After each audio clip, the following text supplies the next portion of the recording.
जय श्री राम दोस्तों, आप सभी का स्वागत है हमारे इस चैनल में। दोस्तों, आज की इस वीडियो में आपको बताऊंगा कि अगर आपके मन में ब्रह्मचर्य नाश करने का ख्याल आ रहा है तो इस अवस्था में आपको क्या करना चाहिए। इसीलिए इस वीडियो को अंत तक अवश्य देखते रहें। दोस्तों, सबसे पहला काम आपको यही करना है, आपको ये विचार करना है कि हमें ये मानव शरीर भगवान की असीम कृपा से प्राप्त हुआ है। इसीलिए तुलसीदास जी ने भी रामचरितमानस में लिखा है कि बड़े भाग्य मानुष तन पावा, सुर दुर्लभ सदग्रंथ ही गावा।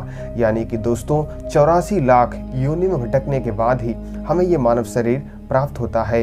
इस पृथ्वी को बने हुए न जाने कितने ही जन्म हो चुके होंगे और न जाने कितने ही जन्म हमने इस पृथ्वी पर लिए होंगे, लेकिन इतने जन्मों के पश्चात भी हम जन्म मृत्यु के चक्र से आजाद नहीं हो पाए। इसका कहने का सीधा सा मेरा यही मतलब है कि हम मन के अनुसार क्रिया करते रहे, मन के कहे अनुसार कर्म करते रहे और आज तक हमने अपने आप को नहीं जान पाया, भगवान को नहीं जान पाया। इसीलिए दोस्तों, इस मन के कहे अनुसार आप कोई भी क्रिया ना करें। आपको ये हमेशा ध्यान देना चाहिए कि काम वासना का पेट कभी नहीं भरता। जैसे कि राजा अयाति ने 1000 वर्ष तक काम वासना के भोग में डूबे रहे, लेकिन उनकी काम की तृप्ति फिर भी नहीं हुई।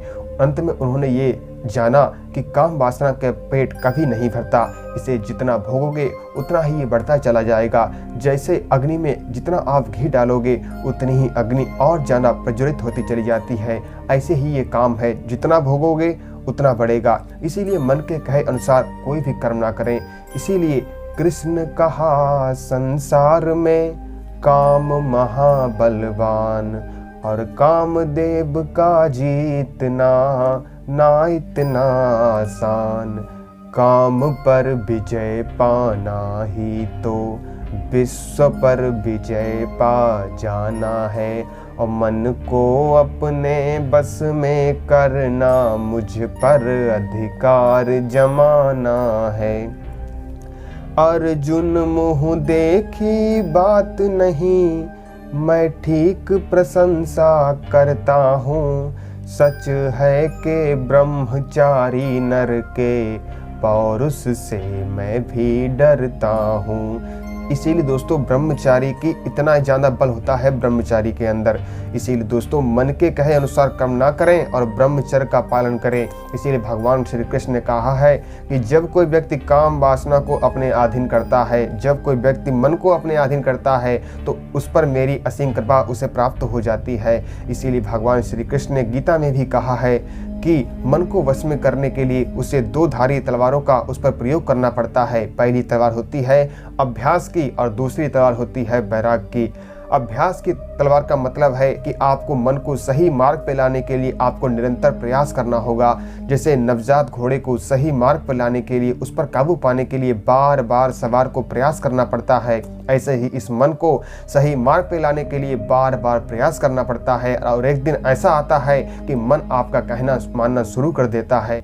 दूसरी तलवार है वैराग की। वैराग की प्राप्ति के लिए आप गीता का अध्ययन करें और संतों का संग करिए, तो आपके मन में धीरे धीरे वैराग उत्पन्न हो जाएगा। और आपको एक बात और ध्यान देनी है, जब भी आपके पास से कोई सुंदर स्त्री जाए तो आप उसे भोग दृष्टि से ना देखें। आप उस समय जरा विचार करिए कि आप जिस स्त्री को इस समय देख रहे हैं, जो कि आपको सुंदर लग रही है, क्या ये सुंदरता निरंतर बनी रहेगी? नहीं दोस्तों, समय के अभाव में ये सुंदरता भी ढल जाएगी और एक दिन लोग इसे ले जाकर शमशान घाट में जला देंगे। तो इस नाशवान शरीर को आप क्यों ताड़ते हो? इससे आपको क्या मिलेगा? कुछ नहीं। 2 मिनट के क्षणिक सुख को पाने के लिए आप इस शरीर का नाश कदापि ना करें। इसीलिए दोस्तों, ब्रह्मचर्य का पालन करें। इसीलिए कहा भी जाता है कि बाल ब्रह्मचारी के है बल का न पारावार, काल विकराल जिसे देख भय खाता है, और घूमा करती है जय पीछे परछाई बनी, जब जिस लोक में जहाँ पे वो जाता है। इसीलिए दोस्तों, ब्रह्मचर्य का पालन करें तन मन वचन से, तो आपको सफलता एक दिन ब्रह्मचर्य में अवश्य प्राप्त हो जाएगी।